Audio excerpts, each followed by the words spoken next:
¿Cómo están, queridos mosqueteros? Comenzando un nuevo programa acá en nuestra querida Radio Agricultura. Son las 7 de la tarde y 2 minutos y estamos nuevamente al pie del cañón. El día de hoy para analizar lo que fue... Estamos en recta ya, en recta final. Acá ya empiezan los debates presidenciales. Se empiezan a tomar las caras José Antonio Kast con Yanet Jara. Van a entrar sin duda en una fase álgida, creo yo. Porque, compañeros, como dirían los marxistas-leninistas, hay que agudizar contradicciones. Esto de cara a la elección del día 14 de diciembre, donde se determinará cuál será el futuro presidente de la República por los próximos 4 años. Sacó chispa el debate y eso vamos a conversar el día de hoy junto a nuestra queridísima Magdalena Mervilá, que está concentrada ahí anotando, revisando la pauta y mirándome con una cara de Panchito. Cállate. No, Panchito, fabuloso. Me encanta cómo conduce Pancho Rego y ustedes también. Así que bien, pues aquí estamos. Acuérdate que estamos en la campaña.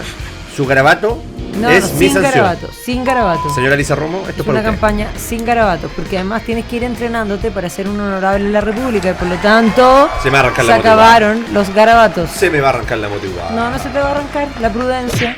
La templanza. Cicerón. Está a mi izquierda donde le gusta estar. Está a mi izquierda, pero a la derecha de su pantalla. Es parte emblemática de los Tres Mosqueteros, un panelista ya más que estable, amigo de la casa, Tomás Elwin, vocero de Amarillos. ¿Cómo está usted? Muy bien, pues, ex vocero de ex Amarillos. Lo veo disolviéndose. Estoy desapareciendo. Está desapareciendo lentamente Tomás Elwin. Como Avengers. Va a terminar después. Señor Stark, no me quiero ir. Fotos de Volver al Futuro. Señor Stark, no me quiero ir. Señor Stark, no me quiero ir. Oye, felicitaciones, Pancho Rego, por tu nominación de diputado. Tremenda votación. Sí. Tuviste mi apoyo, tengo que decirlo. Yo voté por ti. Así que en algo movió la aguja, un botito por ahí. El único voto amarillo que me dio. El único voto amarillo que tenía que haber llegado. Pero bueno, todo suma, de granito a granito se hace una playa. Muy contento, amigo, por los resultados que tuvimos en esta elección. Yo estoy realmente doblemente feliz porque por una parte ganamos la elección. Gané, estoy hablando como futbolista, como político. Ganamos la elección, hablando en tercera persona. ¿Qué te creí, güey? Pero también estoy muy contento porque la ciudadanía y los vecinos de Santiago, Providencia, Ñuñoa, La Granja, San Joaquín y Macul me transformaron en la primera mayoría de derecha del distrito y eso me tiene muy, pero muy contento. Tremendo. Sí, una pildorita para la pega que hemos hecho los últimos 6 años. Y vaya distrito. Fernando Cartes, ¿cómo está tu amigo? Joven, politiquero, conductor de Radio Agricultura. Sus programas salen todos los días sábados a las 21 horas. 21 horas. Contento, Pancho, de ¿Cómo se llama su programa, amigo? Ideas y Sociedad. Ideas y Sociedad. Aprovecho para hacer el primer disclaimer. Capítulo, Carlos Larraín. Con don Carlos Larraín. Segundo capítulo, Iván Poduje. No, segundo capítulo, don Carlos Larraín. Después vino Iván Poduje, pues, amigo. Pablo Longueira. ¿Vaya la comida? Hay una comida de desagravio en favor de Pablo Longueira. Después tuvimos a don Ernesto Tone, Sergio Muñoz Rivero y luego Iván Poduje. Un mes y medio, compadre. 2 meses ya. Ha ido, pasa rápido el tiempo. Perdón que estuve en campaña. El tiempo para mí era distinto. Y este sábado puedo hacer el disclaimer, vamos a estar con don Darío Paya. Emblemático la UDI. Sí, comunicador por excelencia. Unos muy buenos análisis. Líder del leadership. Vaya la redundancia. Sí. Oye, partamos el tiro, Luchito, y partamos contigo, Fernando, porque me estabais contando que estabais viendo unos extractos del debate y sacaste ciertas conclusiones que yo no sé si todo el mundo las está compartiendo, porque algunos dicen que Yanet Jara como que se agarró con José Antonio Kast fuerte y que José Antonio estuvo sólido en la respuesta. Pero ¿cómo lo viste tú? Yo creo que la conclusión del debate es clara y es un poco la línea de lo que ha venido planteando la candidatura hoy de las derechas, que ha logrado aunar al centro, aparte de la centroizquierda, con figuras del Partido Radical que ya están dando su apoyo a José Antonio Kast frente a la alternativa comunista de continuidad al gobierno, de continuidad a la mediocridad, a la indolencia y lo que han sido estos 4 años de mala gestión al mando del presidente Boric. Pero lo que vino a confirmar este debate me parece que es que este tipo de instancias, donde se pelea la política pequeña, donde la candidata del Partido Comunista trata de agarrarse de lo más mínimo para poder rescatar algún punto y generar cierta competitividad de cara a la segunda vuelta, no hacen sentido, dada la urgencia país que estamos. Hoy, con las redes sociales, hoy, con los nuevos medios de información, no es difícil saber qué es lo que proponen los candidatos. No es difícil saber en qué están los candidatos. Es cuestión de tener la intención de instruirse y de informarse respecto a qué es lo que está planteando cada candidato, cuáles son los contrastes con la candidatura del frente. ¿Y por qué planteo esto? Pero vimos una Janet Jara mucho más agresiva. Muy agresiva y entrando al área chica, a la política pequeña, a eso que no le interesa. Algunos te dicen, amigo mío, que Darío Quiroga, el encargado programático, comunicacional de la campaña Janet Jara, hasta que se pegó el basureo a Sandra Parisi, donde roteó a medio mundo con comentarios clasistas y lo sacaron del comando, había salido del comando, pero parece que no salió del comando porque la tesis de enfrentar a José Antonio Kast e ir a golpearlo directamente es de Darío Quiroga, a diferencia de Francisco Vidal, que pero en segunda vuelta lo único que podía hacer, sobre todo si estáis perdiendo, salir a pegar. O sea, acá hay una cuestión, perdona que te interrumpa, pero esto es una segunda vuelta donde José Antonio Kast parte con unos 10 pasos de ventaja respecto de Janet Jara. O sea, el resultado que tuvo en la primera fue un desastre. Sí. Y la verdad es que hoy día lo que Janet Jara está peleando es perder con algo de dignidad. Entonces, para eso, ella necesita anotarse algunos puntos. ¿Tú veis carrera corrida, amigo mío? No, a ver, yo nunca diría carrera corrida, porque salvo que pillen a José Antonio Kast traficando pudúe, o sea, no lo veo perdiendo esta elección. Y no sé, tengo entendido que no lo hace. Entonces, entonces Janet Jara lo único que puede hacer. Lo podrían inventar. Claro, pero entonces Janet Jara lo único que puede hacer en este momento para subir es pegarle. ¿Por qué? Porque eso le da minutos de pantalla, lo obliga a él a responderle, lo emplaza. Y él ha hecho muy bien, a mi juicio, una maniobra muy sabia, no enganchar o evitar el enfrentamiento, porque lo único que hace es hacerla crecer a ella. Entonces, esta cuestión al final del día es táctica. Entonces, yo no creo que José Antonio Kast no quiera debatir, lo que pasa es que no lo necesita. La que necesita los debates es ella. Sí. Entonces, bueno, claramente, precisamente para lo de hoy. Sí, claramente, además las acusaciones de ella de que él se está escondiendo, que es parte de la minuta, que lo han estado diciendo todos. Es algo que no tiene mucho sustento porque ella fue la que buscó esconderse durante todo el tiempo, porque es más, cuando la increparon en algún momento en los pocos debates que hubo y en las pocas estocadas, porque eran muchos los candidatos, no se había leído ni siquiera su programa de 7 páginas. No, o sea, esa cuestión fue tremenda porque ella además emplazó en ese minuto de mentiroso. Y efectivamente al poco rato todo Chile pudo constatar, porque eran 7 páginas, y 7 páginas podemos decir, las leímos muchísimo. No digo son 70 minutos de estudio para aprendérselas completas, digamos. Ahora, ¿sabéis qué pasa? Acá hay una cuestión que José Antonio Kast y el equipo de las 3 candidaturas de derecha creo que hicieron muy bien, porque Janet Jara está en una situación que es imposible. Porque... ¿Zapato chino? Exacto. Zapato chino, sí, digamos zapato. A ver, para no decir otro tipo de cerradura. Hay otras cosas también. Sí. Janet Jara está en una situación que es imposible. ¿Y por qué? Porque o es la candidata de la continuidad o es la candidata del comunismo. Entonces, cada vez que ella trata de moverse, tiene que moverse necesariamente en alguna de esas direcciones. Entonces, José Antonio Kast, cuando la emplaza a ella, le dice, usted es la candidata de la continuidad.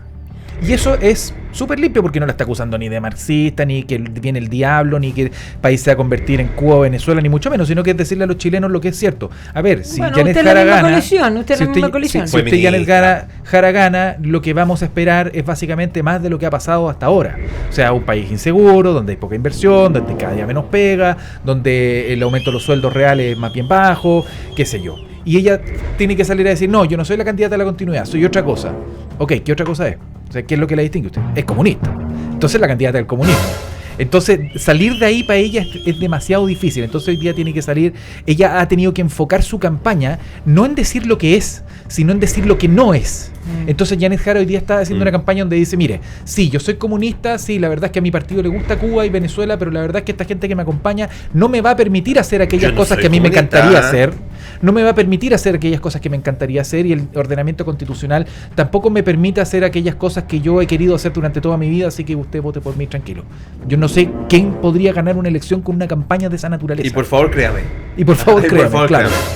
Entonces está en una situación que es realmente imposible, y con la visita de y José Antonio Kast se han notado algunos puntazos bastante espectaculares. O sea, la visita de Frey, que todo el mundo lo ha leído como un apoyo, que no necesariamente lo es, porque Frey en ninguna parte dice no, sí, pero hay una cosa clara, pero un momento. Se lee como un apoyo, pero con justa razón, porque tú vas a visitar a alguien y, por último, está bien, puede visitarlo piola y lo puede recibir, y si quiere que no sea extensivo, le dice, y no se saca la foto. Y la foto fue consentida. Pero si se saca la foto consentida... Y no se ha juntado con Jara. Bueno, por eso.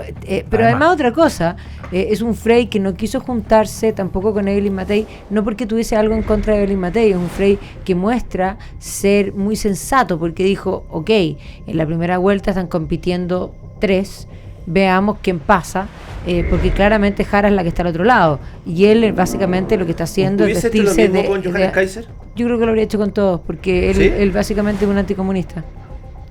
Como buen demócrata cristiano, históricamente demócrata cristiano. Históricamente, claro. Oye, Cartes, ¿qué opinas tú? Respecto a lo de que Jara se está tratando de marcar del gobierno y de su historia comunista, tiendo a pesar de que sé que no es cierto, digo, ok, cedámosle el punto, ya, es la candidata de toda la centroizquierda, a pesar de que con honestidad no lo es, pero cedámosle el punto. Jara hoy es la candidata de la centroizquierda, pero milita hace 37 años en el Partido Comunista. Indefectiblemente el Partido Comunista va a gobernar con Jara. Y los comunistas son históricamente insufribles. González Viera el 46 decía, ni lo humano ni lo divino me va a separar de los comunistas. Y el 48 los proscribió.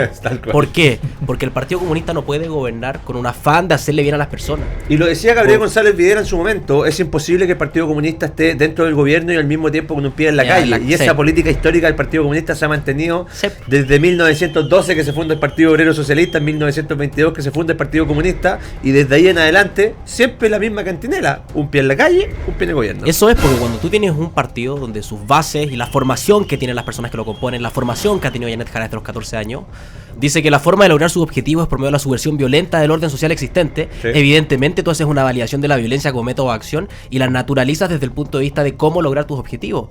Y es lo que decías tú, Tomás. Hoy la táctica es distinta, pero la estrategia sigue siendo la misma. Es decir, la táctica de Hugo Chávez para llegar al poder, digamos... La táctica, amigo, como diría un buen marxista-leninista, varía según las condiciones materiales de la historia.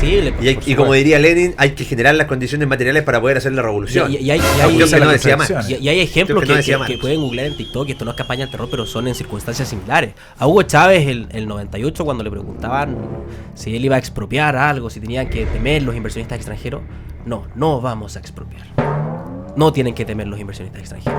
Un par de años después, cuando estas condiciones se habían generado, cuando estaban las condiciones para que empezaran a llevar a cabo la estrategia, ¿qué hizo? Expropiarse. Y ahí uno tiene... Oye, pero tú eres partícipe de la tesis de Tomás que acaba de plantear acá respecto de que Janet Jara lo único que puede hacer es salir a pegar combos de desesperada, porque es la única forma de generar ruido mediático. Y es mejor que hablen de ti antes que no hablen de ti. Exacto. Sí, eso es. Y estos combos además son deshonestos porque hay una serie de cuestiones que se han instalado y que las ha instalado la propia candidata que son mentiras. Es decir, cuando se plantea que José Antonio Cast quiere eliminar la PGU y el programa de Cast en la página 14, párrafo 3 dice: queremos y pretendemos que las pensiones sean lo más altas posible. Cuando Jara sale a decir que Cast quiere destruir el medio ambiente y el programa de Cast dice que lo que se va a hacer es una facilitación regulatoria para que, por ejemplo, una desalinizadora no se demore 8 años en instalarse y las personas se mueran de sed, y que lo va a hacer cuidando además el medio ambiente, eliminando las trabas y la permisología, y la candidata sale a decir lo contrario. Y cuando esto se ha sistematizado y cuando hoy tú tienes en el ecosistema las redes sociales una serie de mentiras instaladas, una serie de personas con desconocimiento respecto a este tipo de cuestiones que probablemente tienen un componente más técnico, con miedo, porque va a venir un candidato que les va a quitar la PGU, la indemnización por años de servicio y una serie de cuestiones, yo creo que hay una competencia desleal, deshonesta y que abusa del conocimiento. Si esto es como una suerte de abuso de los ilustrados. Se educaron en las mejores universidades de Chile, se formaron en los colegios más caros de Chile, hablo de la generación del Frente Amplio. Janet Jara estudió en una universidad privada a la que el ecosistema de instituciones le permitió estudiar, porque a pesar de que... Pero estudió Lusach. Sí, pero estudió Derecho en la Universidad Central.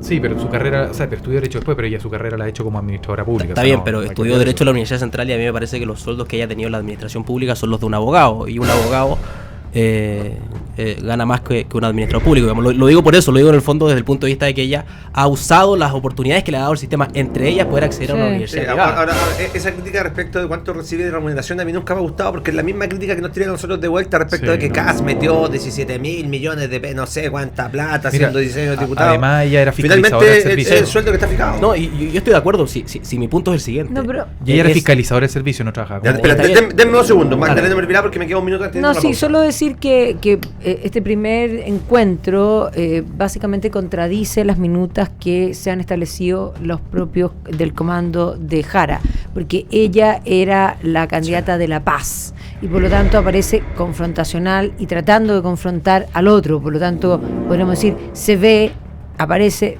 violenta. Por otro lado, ella es la candidata, la minuta otra vez, que congrega. Y además este encuentro se produce un día después de la foto con Frey, que básicamente lo que muestra es que quien está congregando no es ella, porque ellos básicamente están expulsando, porque ellos tienen ese concepto de expulsar propiamente tal. Entonces creo que si me pregunta el análisis final, más allá de los momentos que van a ser los cortos que van a aparecer en Twitter, creo que mostró que es una contradicción y que no es más que una minuta. Muchachos, sigamos analizando a la vuelta de la pausa comercial lo que fue este primer debate organizado por el Hogar de Cristo, ¿cierto? Sí, el Hogar de Cristo. El Hogar de Cristo y transmitido por nuestros colegas de Radio Cooperativa. La Cooperativa, un clásico de la Radio Nacional. Radio Amiga. Radio Amiga. Vamos a la pausa comercial y a la vuelta nos sacamos un par de papitas que le tiró Janet Jara a José Antonio, demostrando que fue un debate ácido.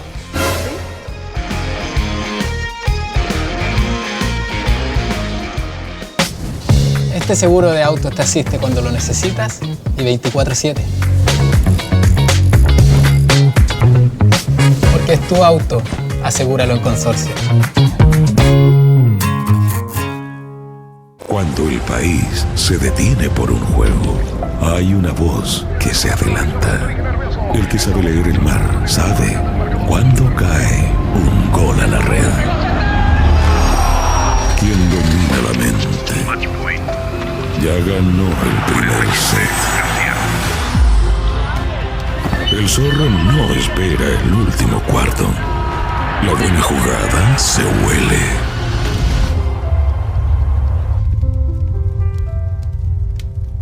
Un viejo zorro no apuesta por suerte. Apuesta sabiendo. Sabes, apuestas, ganas. Regístrate en Latam Win. Tu nueva casa o departamento más cerca que nunca. Solicita tu crédito hipotecario en Banco Consorcio con hasta un 90% de financiamiento, plazos de hasta 30 años y tasas rebajadas para viviendas nuevas de hasta 4.000 UF. Simula tu crédito en consorcio.cl.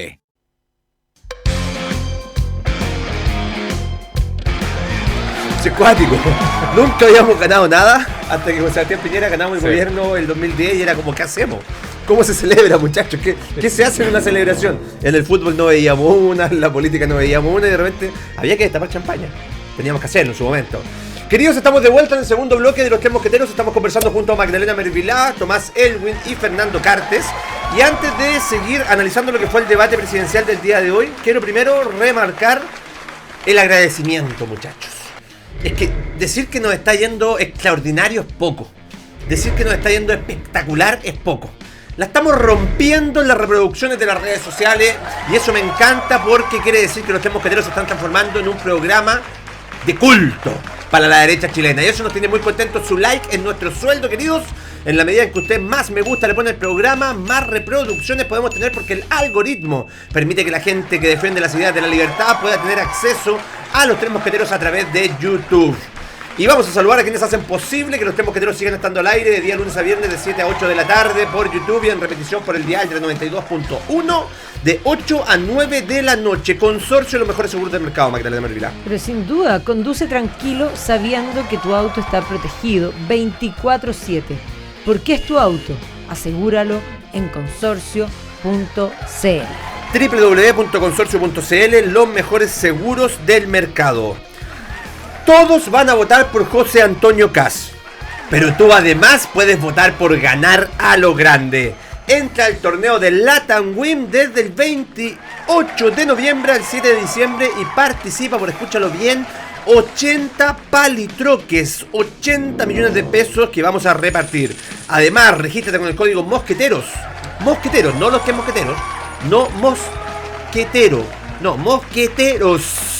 Con ese. Y te vamos a regalar 5 luquitas para que puedas jugar sin depósito previo ni letra chica. Esta vez tu elección sí vale y puede hacerte ganar a lo grande.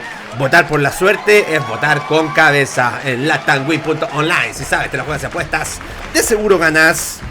Oye, antes de que nos metamos en lo que fueron los cruces de Janet Jara con José Antonio Kast, donde se pegaron bien fuerte, Elwin, estábamos conversando algo en la pausa comercial y me parece muy interesante planteárselo al panel. Lo que ha sido la estrategia de campaña de José Antonio Kast en estos 4 meses que tú decías, golpe a la cátedra. Golpe a la cátedra. Mira, a ver, José Antonio Kast se enfrentó a una campaña en primera vuelta que fue súper complicada, porque terminó siendo como una especie de jamón del sándwich de la derecha. Por una parte tenía a Elin Matei, que trató de agarrar un sector de centro, lo que implicó que no le fue muy bien. Por otro lado tenía a Johannes Kaiser mascándole votos más a la derecha, y Kast quedó ahí un poquito al medio. Recordemos que José Antonio Kast 2 años antes había quedado bastante dañado y herido después del fracaso del segundo proceso constitucional. Yo ahí, mira, fíjate que a mí no me gusta José Antonio Kast, la verdad, pero me saco el sombrero porque el tipo de verdad hizo el gesto y tomó la responsabilidad de ese segundo proceso en sus hombros y trató de sacarlo adelante. Que fue y pagó costos por eso. La derecha más dura. Sí, y pagó costos por eso. Y ahí se le paró Johannes Kaiser. De ahí nace el Partido Nacional Libertario. Exacto. Efectivamente, cuando Johannes dice yo no voy a participar de una constitución que no me agrada, que no me gusta, y se va del Partido Republicano. Pero finalmente, lo que es Chile Vamos, Republicano, entiendo que el Partido Social Cristiano también, así es, Amarillo, Demócrata, sí.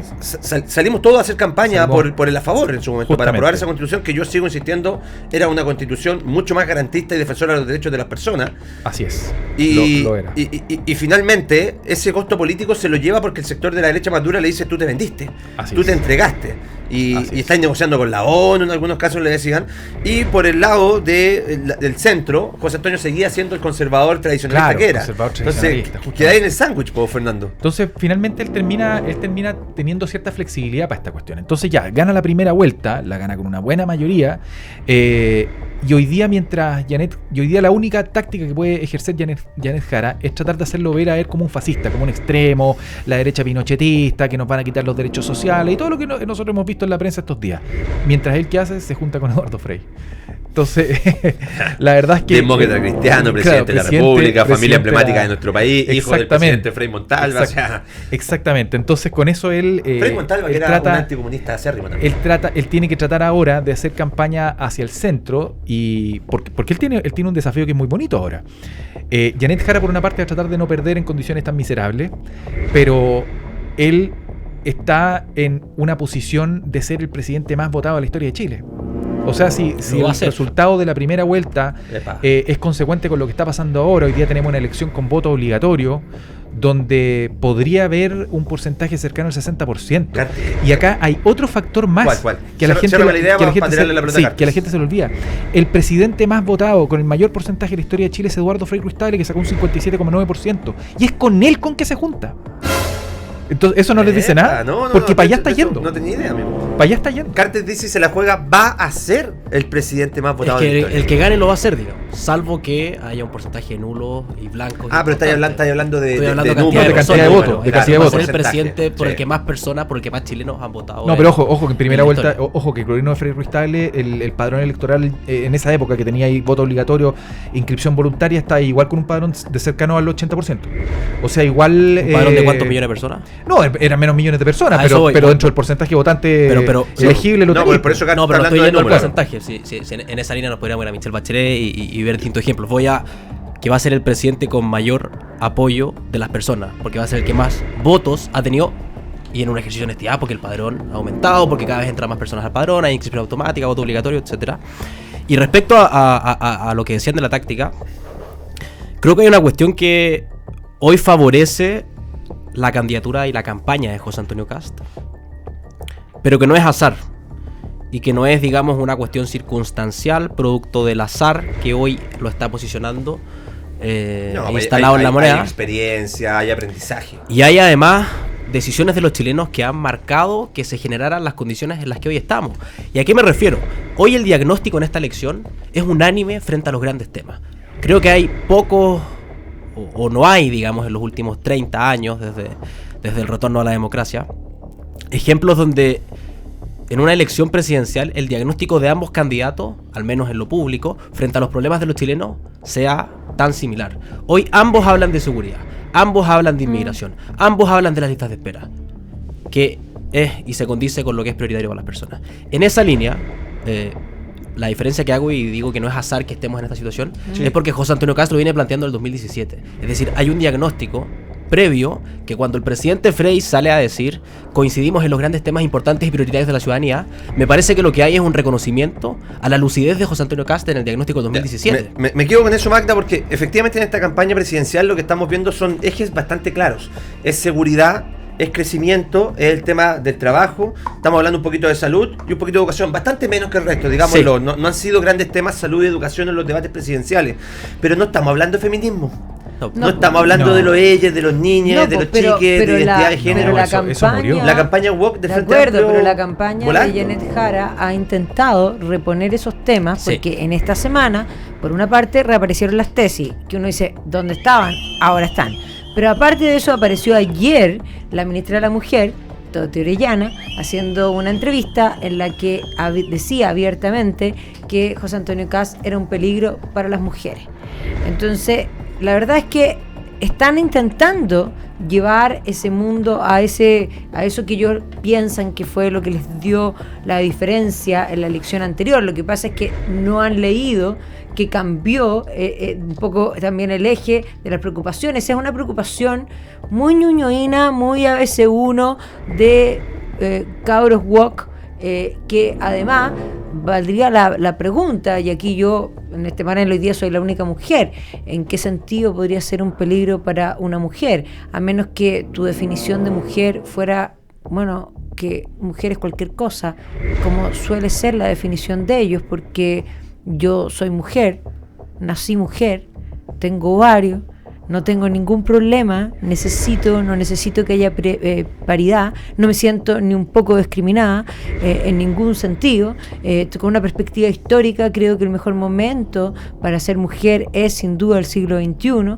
Y también otra cosa, yo parto con la perspectiva histórica de decir que las mujeres tampoco nunca estuvieron relegadas. Sí, es cierto, del voto, pero 2 minutos antes los hombres tampoco votaban. No votaba nadie, y por lo tanto es parte del proceso de democratización. Entraron primero los hombres, después las mujeres, pero básicamente si uno mira en la historia, las mujeres hemos mandado siempre.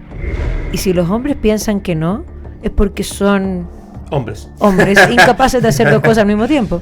Oye, quiero llevarlos de vuelta al debate. Un puntito por favor, muy corto respecto a lo que decía la Magda, que creo que es muy... ¿Te gusta que te diga Cartes o prefieres el Feñita? Feñita es más amoroso, pero ambos me... Adelante, Cartes. Qué pesa. Honorable. No, y es muy cortito y creo que puede ser ilustrativo para que nos estén escuchando. El promedio de protestas al año, protestas de más de 1000 personas desde el primer gobierno del presidente Piñera, era de 128. Hasta que asume el presidente Boric. ¿Cuál es el promedio de protestas de los últimos 4 años con el presidente Boric? 30 protestas al año de más de 1000 personas. ¿Por qué se redujeron en un 75% las protestas cuando la crisis social es mayor? Porque los que salían a protestar y los líderes que las organizaban están en el gobierno. Y porque desarticularon las universidades. Y eso mataron la política universitaria y la van a revivir ahora el próximo año. Acuérdate de mí, las federaciones van a volver a tener peso político, van a volver a haber elecciones con padrones grandes de estudiantes votando, se va a rearticular la Chile con la USACH, con la Católica, con la Universidad de Concepción, y van a intentar generar movilización porque ahí están las bases de la revolución para la izquierda, en la universidad. Y eso es ilustrativo desde el punto de vista de cuáles eran las principales razones por las que las personas salían a manifestarse: demandas laborales, educación y listas de espera. Esas fueron las principales razones desde el 2010 a la fecha. Hoy, las listas de espera son históricamente altas. Nunca habíamos tenido tantas personas en listas de espera. La educación pública está destruida. Ningún liceo emblemático en el top 100 PAES. Respecto a lo laboral, hoy día estamos en cifras históricas de desempleo. La mujer, ¿para qué decir? Está después de la gestión de Janet Jara hay más de 100.000 nuevas mujeres desempleadas. Dicho eso, no los hemos visto en la calle. ¿Y por qué callaron? ¿Por qué callaron si el afán de la protesta era visibilizar y solucionar los problemas de las personas? Porque parece que realmente ese no era el afán. El afán era usar la protesta, instrumentalizar a quienes iban a protestar como un trampolín para ellos poder llegar al poder. Y eso fue lo que hicieron. Trataron de cambiar la estructura con una nueva constitución. No pudieron hacerlo porque se pasaron de rosca. Y yo creo que lo que nos han demostrado, después de gobernar, después de despreocuparse de los problemas de las personas y después de mirar con una verticalidad abismal al ciudadano a pie, es que nunca les importaron las personas. Siempre fueron ellos. Inteligente este cabro. Vaya que inteligente, Feñita. Toma el último. Hay cosas que no se dicen tampoco. Este gobierno dejó destruida la Inspección del Trabajo y los tribunales del trabajo. Con la ley Karim. Y usted lo dice como abogado laboralista. Y yo lo digo como abogado laboralista. Hoy día los tiempos de espera en un juicio laboral que está pensado para 3 meses está superando 1 año. La inspección del trabajo con la ley Karim hoy día no es capaz de asumir porque no le dieron presupuesto en la cantidad de denuncias que hay. Entonces hoy día tú tienes una denuncia por acoso, la investigación se demora en promedio 6-7 meses. ¿Tú sabes cómo se te intoxica y cómo se te pudre el ambiente laboral con una denuncia abierta, con un proceso durante todo ese tiempo? Mira, yo estoy metido en varias causas sobre esto, tanto por la empresa como por el trabajador, y la verdad es que esto te termina generando un ambiente de porquería horroroso, donde las personas terminan desarrollando cuadros psiquiátricos complejos, porque mantener un proceso abierto, tanto seas denunciante como denunciado de acoso sexual o laboral, que esto no se resuelva, es una cuestión que es terrible. Y esto es exclusivamente culpa de Janet Jara. Y ella lo sabe a tal punto que dijo, mire, sí, vamos a mandar un proyecto de ley para fortalecer la inspección y para crear un tercer tribunal del trabajo. Interesante todos esos temas que no lo hizo. Otra cosa, la ley Karim es una ley que fue honesta, hay que decirlo, y que básicamente colabora, entre otras muchas otras cosas, porque hay muchas cosas que se presentan y se empaquetan como bueno. Partiendo, yo siempre digo, el demonio cuando se aparece extraordinario. Sí. O sea, el demonio huele bien, se viste fantástico, el diablo se viste de Prada, o sea, una cosa extraordinaria, ¿ya? Y es cool, ¿ya? Y obvio, suena bien, pero lo que viene detrás es muy malo. Y efectivamente Janet Jara, podríamos decir, cuando pase el tiempo y haya ganado José Antonio Kast y pasen, yo no voy a decir ahora 50, en 100 años más, cuando alguien mire, va a decir que fue la ministra del Desempleo, porque básicamente la mayoría de sus normas laborales que sonaban bien para la ciudadanía y que fueron encantadas, básicamente lo que generaron es desempleo. Primero porque no hay crecimiento, segundo porque se te encarece emplear, y tercero porque llega un minuto en que es horrible tener más empleados. ¿Por qué? Porque te llenas de un montón de problemas, porque además le tiráis los juicios súmale las 40 horas. Las 40, por eso dije. Está bien, ya, pero a ver. Mira, la ley Karim, el problema de lo que pasa con este gobierno es la eterna cuestión, que es parecer, es el Instagram, es que la ley suene bien, pero es vacía. Si la ley Karim, mira, está súper bien sancionar el acoso sexual dentro de la pega y el acoso laboral, está bien, pero no puedes no destinarle presupuesto y no preparar a las instituciones para que se hagan cargo de eso. Entonces, que tú hagas una ley que dice, sí, se va a sancionar y se va a hacer esto y se va a hacer el otro, y después no preparas a ningún organismo para hacerse cargo, es cuando te quedan las barras. Pero viene otra cosa. Y después tienes lo mismo. ¿Qué pasa si, y aquí viene el punto, hacen una ley que es para el acoso? ¿Y qué pasa con la denuncia falsa? Esa persona tiene sanción, porque esa persona sería ir presa. A ver, no es así. Delito de calumnia. Es que depende, y no es así. Mira, las denuncias falsas en verdad ocurren poco. Lo que pasa es que ¿qué es una denuncia falsa? Porque si yo te digo, a ver, voy a denunciar a Magdalena Mervilá porque me acosó laboralmente porque pasé por el lado de ella y no me saludó. Ya, ok. Puede que sea cierto que no me saludaste, pero eso no es acoso laboral. No, ¿Me entendí? Entonces, lo que pasa hoy día, todas las denuncias que se rechazan van por ahí, ¿cachai? Ya, pero ¿qué pasa si un empleador o cualquiera corrige a alguien? Perdóname, pero ahora ya no les podéis decir nada. No, sí puede. Pero tenía un costo logístico que es terrible. Pero por eso, pero la cantidad de denuncias dice lo contrario. Es que ese es el problema. Entonces, que hoy día tú te tienes que hacer cargo desde un punto de vista logístico de eso. Al gallo malo tenés que decirle que es fabuloso. ¿Lo puedo interrumpir? Luchito, tírame la cortina. Ya, vamos a la segunda pausa comercial del día de hoy. La conversación, como siempre, está volando los tres mosqueteros. Vamos rapidito nomás, Lucho.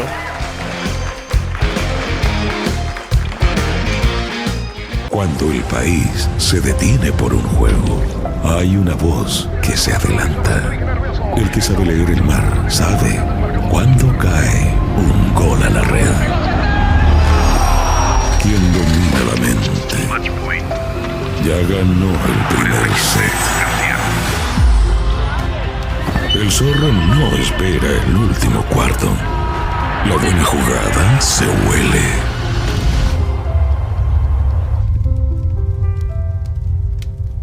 Un viejo zorro no apuesta por suerte.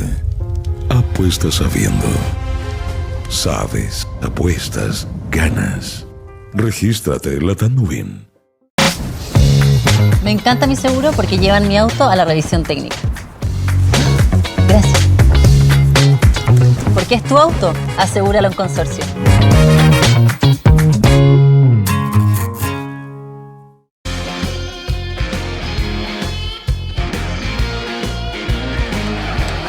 Está rica la discusión en la pausa comercial. Seguimos, como siempre, nosotros debatiendo. Insisto, deberíamos hacer un live por Instagram cuando estemos en la pausa comercial, porque a veces incluso son más duras. Entretenidos que lo Entretenido. Oye, último bloque y los quiero cambiar de tema, porque Pamela Giles está moviendo el tablero. La verdad es que el Partido de la Gente se ha transformado en la niña bonita en esta elección y todo el mundo está hablando de dónde se van los votos de Franco Parisi, esos 2.5 millones de personas que salieron a votar por la candidatura del Partido de la Gente. Y el día de hoy Pamela Giles saca, yo creo que como respuesta a lo que fue la declaración de Javier Olivares hace 2 semanas, cuando él dice que no estaría disponible para votar por una candidatura comunista, lo que fue ratificado por varios personeros del Partido de la Gente. Y Pamela Giles, siento yo que ve que se le está quedando sin cancha dentro del PDG, y saca hoy día un tuit donde dice: ni Kast ni Jara, vamos por Parisi 2030, voto nulo y blanco en segunda vuelta. Les planteo la tesis, súper simple, mira. El Partido de la Gente hoy día va a ser bisagra. Esa es una realidad. La derecha en el Parlamento, en la Cámara de Diputados, tiene 75 votos. Para tener mayoría calificada se requieren 78. Si tú sumas la derecha con demócratas, hace 76. Te faltan 2 votos para llegar a 78 para aprobar la mayoría de las normas del Congreso, que son de mayoría calificada. 50% más 1 de los diputados en ejercicio. Y Pamela Giles está viendo que el Partido de la Gente hoy día se podría inclinar a la opción de José Antonio Kast. Por ende, no estarían en la oposición cuando José Antonio Kast sea presidente. Y Pamela Giles está viendo que si el PDG cae en el oficialismo, vale decir, empieza a trabajar con la derecha, ella se queda sin cancha, porque ella deja de ser la oposición permanente al gobierno de turno que sea. Y se está dando cuenta que en el próximo gobierno, que yo tengo la confianza va a ser José Antonio Kast, la oposición a ese gobierno va a ser el Frente Amplio y el Partido Comunista. Y si es el Frente Amplio y el Partido Comunista, Pamela Giles pasa a ser indiferente, porque su voto ya no es decisivo para poder articular en el Congreso. Entonces, yo lo que les quiero plantear es la posición de Pamela Giles al interior del PDG.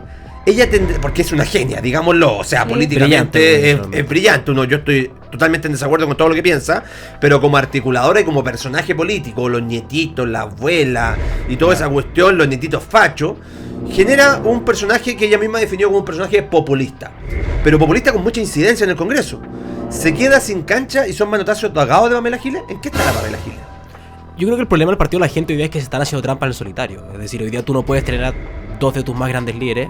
Pamela Giles, que hablaba en entrevistas hace un par de años de subvertir el orden, que tiene una formación muy anclada en el marxismo, muy anclada en la táctica gramsciana, con un tipo como Franco Parisi, que es un tipo que, a pesar de no tener sus definiciones políticas, al menos en lo público, respecto a situarse en una u otra, es un tipo que cree en el mercado, es un tipo que adopta el sistema de las democracias liberales, es un tipo, en el fondo, que está... derecha.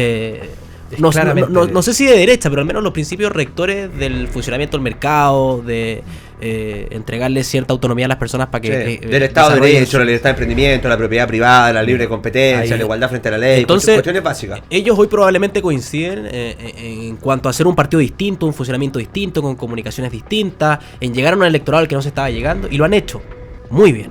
Lograron leer un electorado que nadie logró leer. Un mérito enorme. Ahora, la gobernabilidad... Es que yo ahí tendría mucho ojo, porque se están haciendo trampa en el solitario. Es decir, tú no puedes tener y no puedes pretender que va a coexistir y van a votar similar y tener un objetivo común Javier Olivares con Pamela Giles. Cuando un tipo tiene en su descripción de Instagram Dios, Padre y Familia, y Pamela Giles habla de subvertir el orden. Sí. Mira, a ver, yo acabo de hacer una declaración de principio. Yo ni aunque me quede solo en esto, a mí la forma en que hace política el PDG y Parisi me parece nefasta. Te lo cedo absolutamente. Me parece nefasta y creo que cualquiera que trate de hacerle guiños al PDG y a los personeros del PDG hoy día está cometiendo un error grave, un error que le va a volver a cazar, a morder en el futuro, porque el votante de Parisi no es cautivo de Parisi. Es un votante descontento que está votando por fuera, pero no es un votante que sea muy disciplinado tampoco. No es un votante ideológico para nada. No es un votante ideologizado. Un que no tiene ideología. Entonces, es difícil que el votante adopte una ideología. Exacto. Cuando uno te dice, mira, ¿qué es el PDG? No quiero caer en lo mismo que Quiroga, pero ¿qué es el PDG a nivel doctrinario? ¿Qué piensa? ¿Dónde está? Es muy complejo. Lo que decías tú, Fernando, es totalmente real. O sea, Pamela Giles con Javier Olivares no tienen absolutamente nada que ver. Y con Franco Parisi la verdad es que tampoco. Entonces hoy día tú tienes un partido que pareciera ser que es meramente instrumental, cuyo objeto es más bien hacer como una especie de casting de líderes que pueden ser eventualmente atractivos desde un punto de vista electoral, pero que esto ya se le cayó a Franco Parisi la vez pasada en el Congreso, se le terminó dispersando el PDG casi por completo. 5 de 6 terminaron en la izquierda. 5 de 6 terminaron, claro, tirando para la izquierda. Y la verdad es que nada indica que aquello no le vaya a pasar de nuevo ahora. Magdalena Marguera.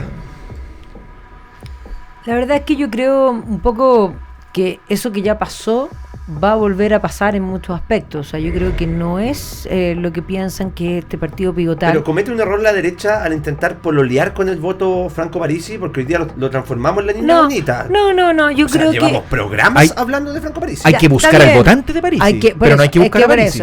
Parisi, o sea, yo creo que estuvo muy bien, que no vaya a Bad Boys, porque ese era el muñequeo que tenía sobre la mesa, era como ponerle, darle el mango, el sartén. Pero claramente Franco Parisi tiene súper claro, y ojo, la abuela también, que los votantes no son de ellos. Ahora están tratando de manipular, porque además tienen un problema interno muy profundo. Son dos realidades totalmente distintas y es una hidra que tiene dos cabezas que básicamente una va para un lado y la otra va para el otro, porque el votante de Parisi es personas que creen en el libre emprendimiento, que creen en el libre mercado, que les gusta el esfuerzo, y por lo tanto podríamos tirarlos mucho más en general hacia la derecha como concepto que hacia la izquierda. No es gente que quiere que le entreguen todo, no, es gente que quiere que las dejen tranquilas y quiere que los políticos... Me acuerdo mucho de Carlos Peña, cuando él acuñó, no lo acuñó, el término es muy antiguo, la palabra es muy antigua, pero él le reivindicó en el espacio público que era la anomia cultural, y saca un libro que se llama Pensar en Malestar, donde graficaba a este votante del siglo XXI, post 90, básicamente 35, 45, 50 años, que creció en democracia, que creció con MOL, que creció con tarjeta de crédito, ¿cachai? Que pudo acceder al CAE en la universidad. Y que de pronto no le dio más. Y exacto, que de repente se vio colapsado y dijo, ¿qué cresta está pasando acá? Si a mí me prometieron lo contrario. ¿Cómo no estoy llegando a fin de mes si yo hice las cosas bien? Fui a la universidad, saqué mi título universitario, estoy ganando hoy día 8 gambas, un palo 2 y no me alcanza para llegar a fin de mes, o sea, estoy llegando a duras penas. Y si me enfermo, compadre, me voy a la cresta, porque no tengo el soporte estatal para poder hacerme cargo de la enfermedad. Creo que lo describió muy bien Peña, y ese era el votante que no sabíamos dónde estaba y apareció. Se te apareció sobre la mesa. Exactamente, por lo mismo hay que buscar ese votante, pero no hay que buscar a Franco Parisi, creo yo. Porque ese voto al final es un voto de protesta, creo yo. Porque tú no puedes votar ideológicamente por alguien que no tiene ideología. Eso está claro.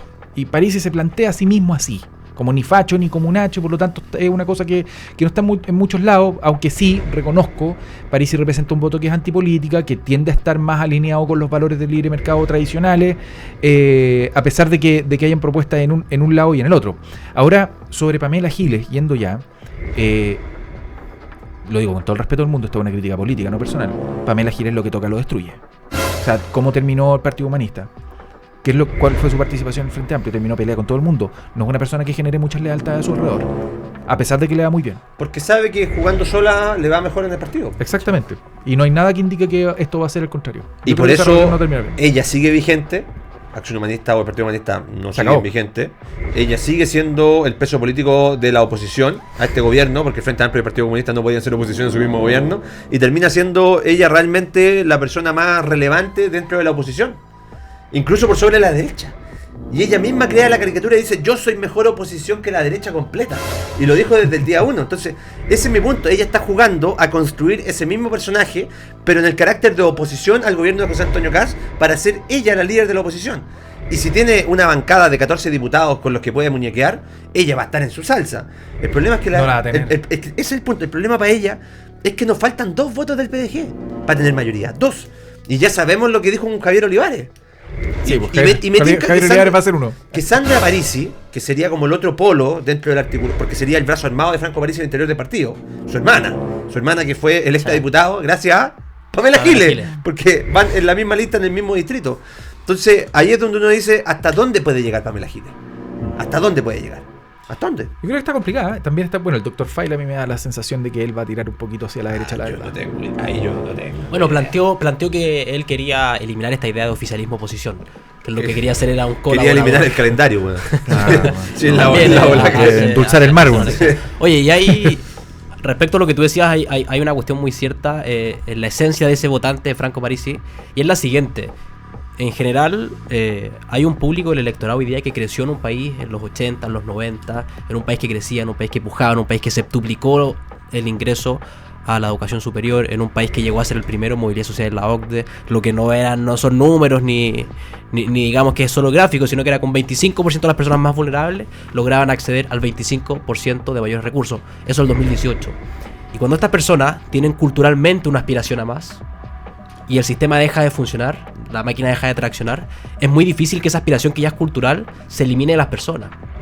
Entonces, hoy hay un país que no le está dando, el ecosistema de instituciones no le está entregando a las personas esa posibilidad de desarrollarse en función de lo que ellos culturalmente se setearon, que era un poco esta idea de progreso indefinido, sí. Es decir, el país crece, yo crezco, yo estudio, yo crezco, mi mérito se recompensa. Hoy eso es cada vez más difícil. Es más lento. Y en esa línea, ese votante está encontrando algo en Franco Parisi que a pesar que cree que puede funcionar, porque en la práctica no necesariamente es así. Y lo otro respecto un poco a este voto antisistema, a este voto anticasta en términos de Javier Milei. Y acá yo quiero instalar una cuestión. Janet Jara es la candidata del sistema. Janet Jara era la ministra que tenía el auto más caro del comité de ministros. Un auto de 35 millones de pesos, un Mazda CX-9 tenía como ministra. Además de tener chofer, por cierto. Y Janet Jara hoy día, tomando las propuestas de Franco Parisi, dice: mira, yo quiero bajar los sueldos de la administración a 5 millones de pesos. Es una comunista rarísima. ¿Por qué no donó el restante de su sueldo? Yo no tengo problema en que los ministros tengan el sueldo que tienen. Está bien, me parece que es un... Sí, pero claro, pero hacer caridad con la plata ajena, no con la propia, es muy difícil. Es muy fácil. Pero es una comunista rarísima, Janet Jara. Lo que tú dices tiene razón. Es la candidata del sistema. Es la candidata que le dio más plata a la AFP. Es una comunista que es rarísima, porque está dentro de un sistema capitalista insertada y es la candidata que el sistema produce. Pero no cuaja. Pero, claro, no cuaja porque se sabe que está incómoda en el sistema, pero ella es cierto que ha trabajado con el sistema. Si no es verdad que este país se vaya a transformar en Cuba con ella, pero también es cierto que el país va a seguir tal cual como está ahora, porque ella es la candidata del sistema. Sí. Tal como tú lo decías, me encanta lo que estás diciendo. Es la candidata de la continuidad, que es lo que hemos intentado levantar, Magda, nosotros. Me quedan 2 minutitos. No, a ver, es la candidata a la continuidad porque no podemos decir que ella no viene del gobierno, eran parte de la coalición, o sea, decir que no es continuidad me está molestando, o sea, así de simple. Ahora, no es solo la continuidad, si ustedes creen que es más de lo mismo, están equivocados, es peor, porque ahora la cabeza no va a ser un Frente Amplio, que son marxistas, por supuesto, pero eran inexperimentados. Pero los comunistas son marxistas, leninistas, con gran experiencia. Por lo tanto, es decir, te lo encargo, estos lo hicieron mal porque de verdad eran pencas. Pero los comunistas, agárrate, compadre. Y además, muy cortito, y que me parece que tiene relevancia desde el punto de vista de entender cuál es el peligro de Janet Jara en la moneda. Los candidatos comunistas, o cuando se forman estas coaliciones, en general, antes del candidato, antes de la persona, antes de la figura personal, antes de las intenciones, están las intenciones del partido. Antes de Salvador Allende había un programa en la Unidad Popular que construyó en la cabeza al Partido Comunista. Y en esa línea el real peligro de Janet Jara es que indefectiblemente el Partido Comunista está atrás de ella. El programa de 7 páginas probablemente ya ni lo tocó y era un partido prehecho del candidato del Partido Comunista, y ese es el problema. El problema es tener a los Lautaro Carmona, a los Daniel Jadwe y a estas distintas figuras que sí tienen una formación probablemente más arraigada, más dogmática y que quieren subvertir el orden, digamos. Queridos, lo siento, así es la radio, amigos míos, así son las comunicaciones y así los sensores del tiempo. Así es. Llegamos hasta aquí, ¿no? Colorín colorado, este cuento se ha acabado, lamentablemente, lo siento. Magdalena Mervilán, muchas gracias por haber participado el día de hoy. Tomás muchas gracias. Muchas gracias por haber que les vaya muy bien, pues, chiquillos. Feñita Cartes, con mucha feliz, Panchito. Muchas gracias por haber estado el día de hoy. Panelistas más que estables de los Tres Mosqueteros. Su like es nuestro sueldo, muchachos, recuérdenlo. Es lo único que les pedimos a cambio. Nos vemos. Chao.